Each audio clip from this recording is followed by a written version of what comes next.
my friend who comes there, no matter what their background, because it's yoga that brings you. So that's how I started looking at it as the Iyengar Yoga, Iyengar family, the yoga family, the yoga community. It was so large.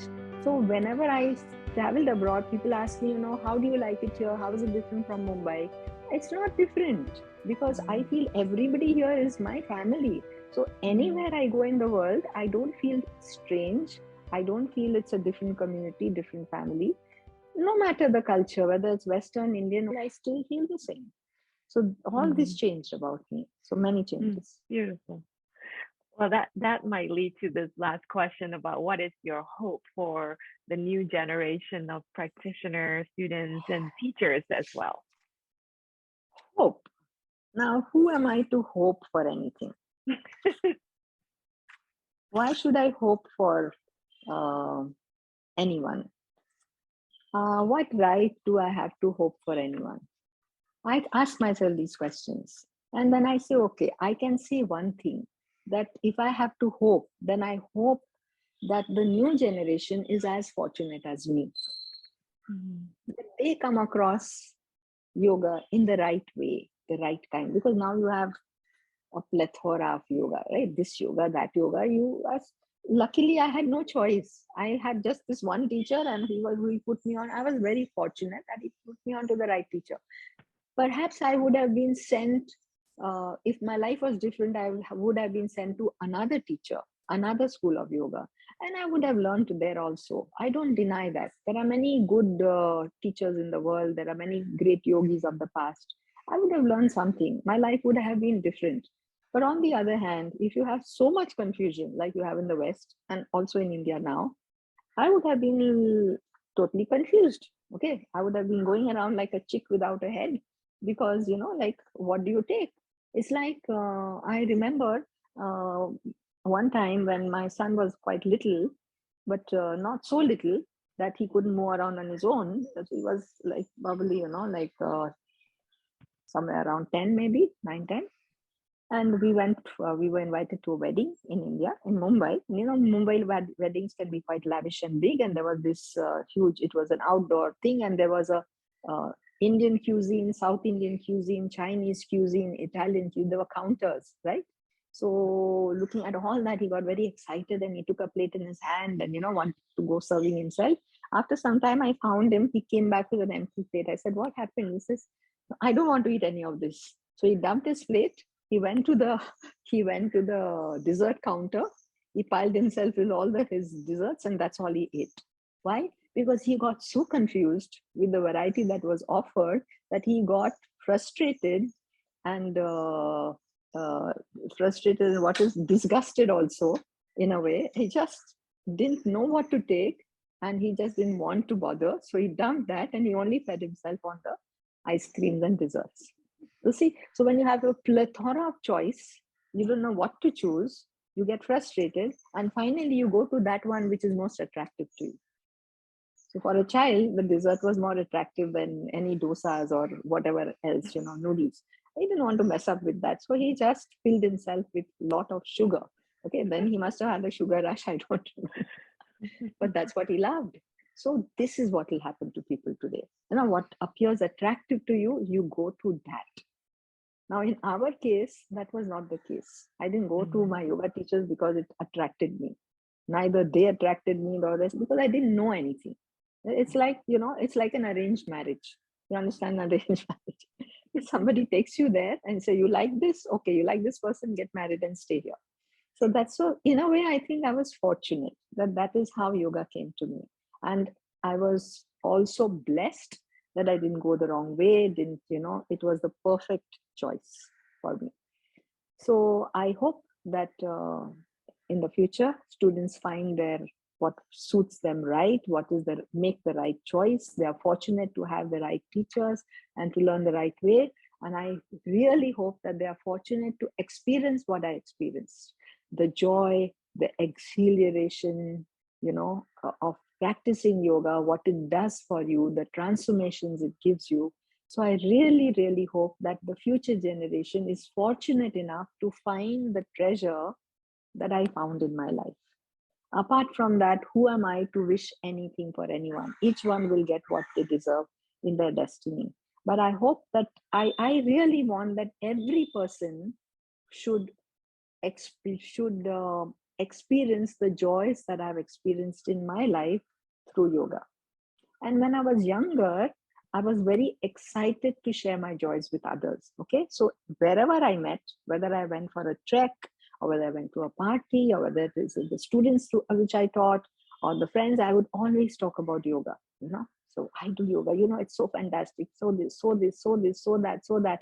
I was marketing yoga without realizing, you know. But it doesn't happen. You want to carry it to everyone, but they don't want to receive it.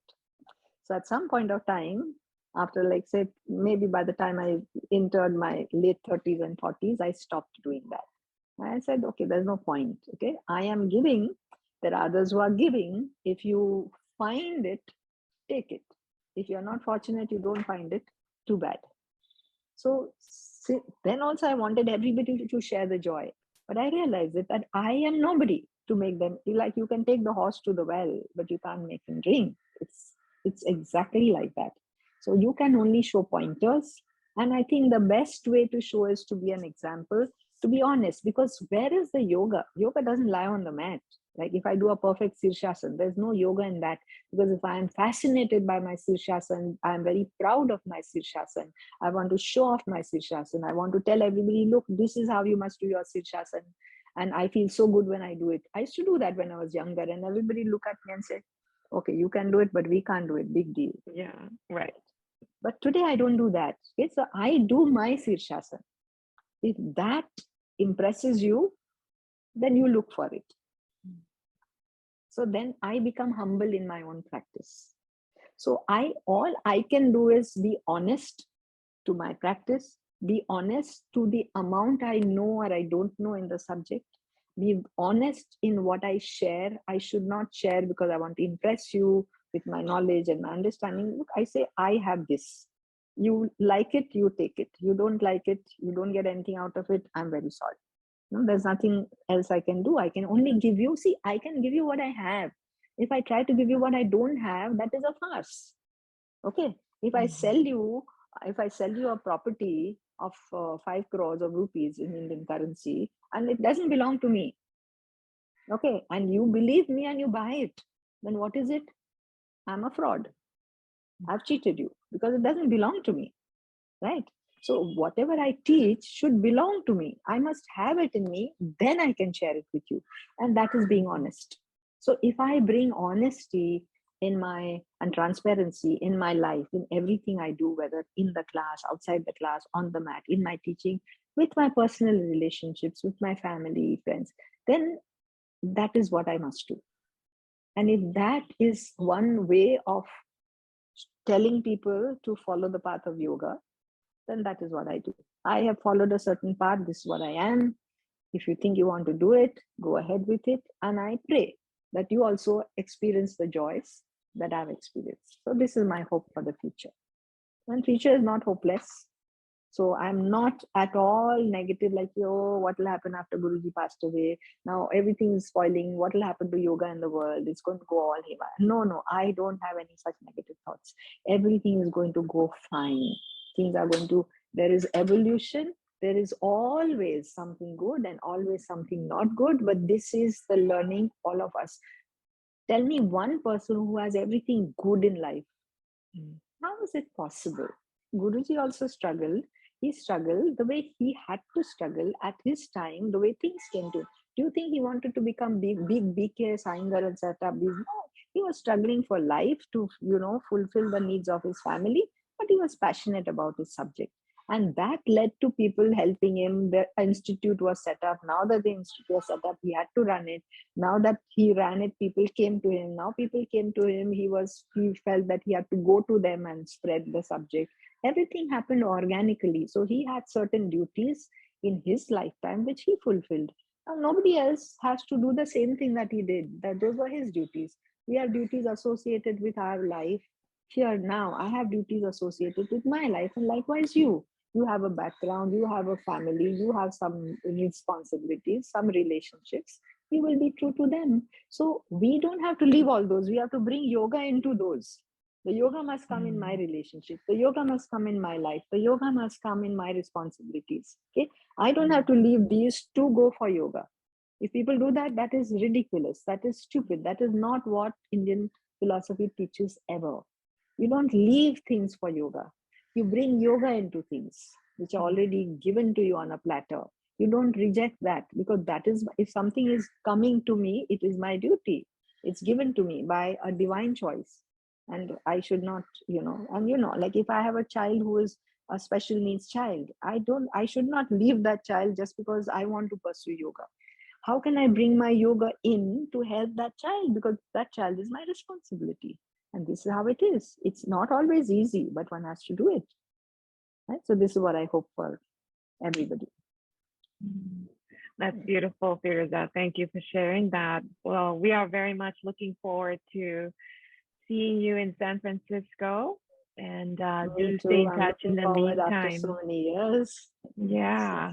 Thank you again. We'll be in touch. I'm looking sure. forward to meeting you all as friends, and meeting new students and sharing whatever I have been blessed with by God above and fortunate to have received from my teachers. I will share it with you. Thank you. Thank you again, Firooza. Thank you. Namaste. Thank you. Thank you.